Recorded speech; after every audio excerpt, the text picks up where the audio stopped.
Hej, z tej strony Nancy. W dzisiejszym filmie chciałabym Wam przedstawić klawiaturę z wyższej półki od znanego producenta monitorów AOC, która ma na pokładzie m.in. przełączniki Shure MX Red i dużo funkcji multimedialnych. Zapraszam do oglądania. Klawiatura przychodzi do nas w pokaźnych rozmiarów pudełku, jak zresztą przystało na klawiaturę z wyższej półki. Ciekawą opcją jest okienko, przez które możemy sprawdzić, jak działają przełączniki, gdy klawiatura leży zapakowana na półce w sklepie. Poza tym mamy tu wymienione najważniejsze cechy takie jak switche Shure MX o żywotności 50 milionów kliknięć, w pełni personalizowane podświetlenie RGB, które możemy dodatkowo synchronizować z innymi peryferiami od AOC oraz N-Killer Over i Anti-Ghosting, czyli podstawowe funkcje wszystkich klawiatur gamingowych. Poza tym jest tu zdjęcie produktu. Nie przedłużając, otwórzmy pudełko. Od razu ukazuje nam się solidnie zabezpieczona klawiatura piankami oraz wypełnieniami kartonowymi. Jest też dodatkowo w bliższe, ale przejdziemy do nich za chwilę, bo chciałam Wam pokazać akcesoria. Najważniejszą sprawą w high-endowej klawiaturze jest oczywiście podpórka pod nadgarstki. Tak ona wygląda. Ekoskóra, niezbyt dużo wypełnienia i wytłoczone logo Agon. Producent pokusił się również o dorzucenie 4 dodatkowych kickupów WAS, ID oraz kickup puller. Jest też oczywiście instrukcja, jakby ktoś nie wiedział, jak podłączyć klawiaturę do komputera i karta gwarancyjna. Jeśli chodzi o akcesoria, to by było na tyle. Teraz pokażę Wam klawiaturę. Gdy biorę ją w dłoń, jest naprawdę ciężka. Sporo waży, bo nieco ponad 1300 gram, co ma duży plus w postaci stabilności na biurku. Naprawdę ciężko jest ją przypadkowo przesunąć. Gdy spojrzymy na nią pierwszy raz, bije od niej mnogość multimedialnych funkcji. Możemy podzielić je na dwie sekcje. Pierwsza to sekcja skrótów do poszczególnych programów i funkcji, o których opowiem Wam w dalszej części filmu. Druga to natomiast sekcja makro, czyli 5 programowalnych przycisków, do których możemy przypisać funkcje jakie tylko chcemy, oraz klawisz M do przełączania się między zdefiniowanymi wcześniej profilami w oprogramowaniu klawiatury. Dużym plusem jest to, że przełączniki multimedialne są okrągłe i dużo mniejsze od standardowych nakładek na klawisze, przez co nie powinniśmy mylić się przypadkowo wciskając je. Najbardziej charakterystyczną cechą tej klawiatury jest duża, czerwona, umieszczona centralnie metalowa rolka do sterowania głośnością. Producenci klawiatur przyzwyczaili nas, że sterowanie głośnością umieszczają zazwyczaj w prawym górnym rogu klawiatury. AOC postanowił to scentralizować. Kolejną ciekawą cechą tego modelu jest to, w jaki sposób została wykonana metalowa płyta na froncie, ponieważ ma strukturę szczotkowanego aluminium, co wygląda fajnie i nadaje charakter premium. Jednak warto wspomnieć, że to jest konstrukcja otwarta, tak zwane flotki. A czym to się wyróżnia? Pokażę Wam na przybliżeniu. Przełączniki nie zostały umieszczone bezpośrednio na naszej płycie frontowej, a jedynie otacza ona poszczególne sekcje klawiszy i po zdjęciu kilku kickupów można zauważyć właściwą metalową płytę, na której zostały osadzone przełączniki. To w zupełności nie przeszkadza i nie widać tego na co dzień przy użytkowaniu klawiatury. Ponadto możemy zauważyć, jak gruba jest płyta frontowa, więc nie obawiałabym się o jej wytrzymałość.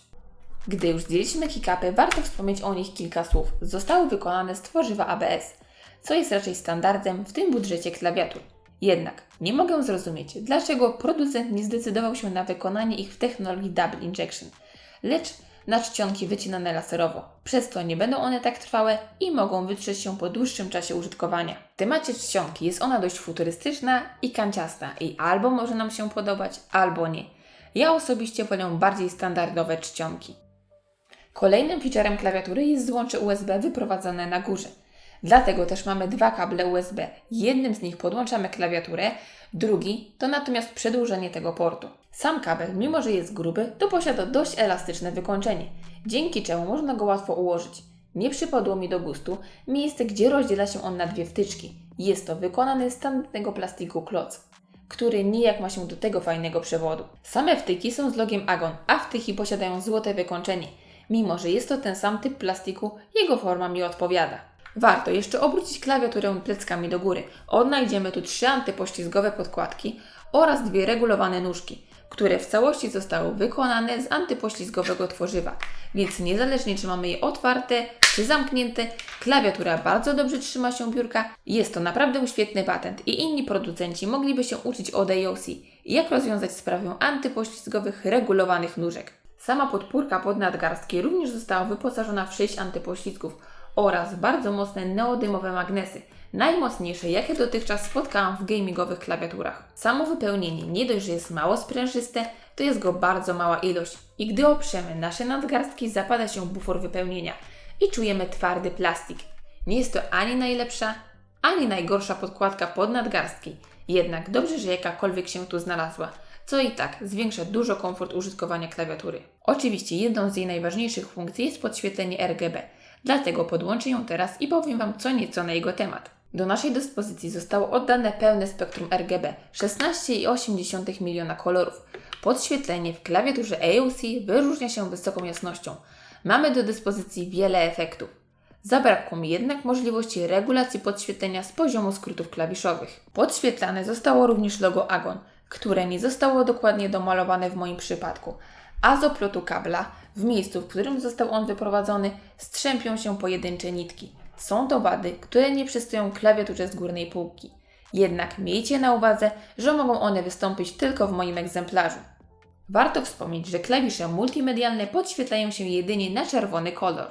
Jednak jak klawiatura AOC AGK 700 spisała się w codziennym użytkowaniu? Zacznijmy od tego, do czego została stworzona, czyli od gier. I spisała się w tym aspekcie naprawdę nieźle.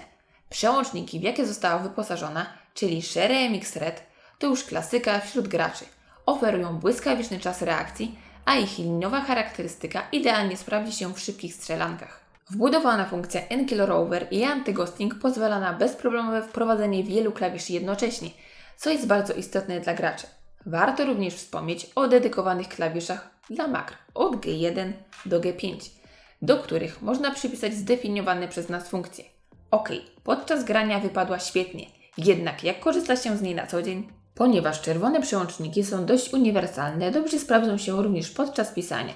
Jeśli lubimy liniową charakterystykę, jak na przełączniki mechaniczne nie są zbyt głośne. Zresztą sami posłuchajcie.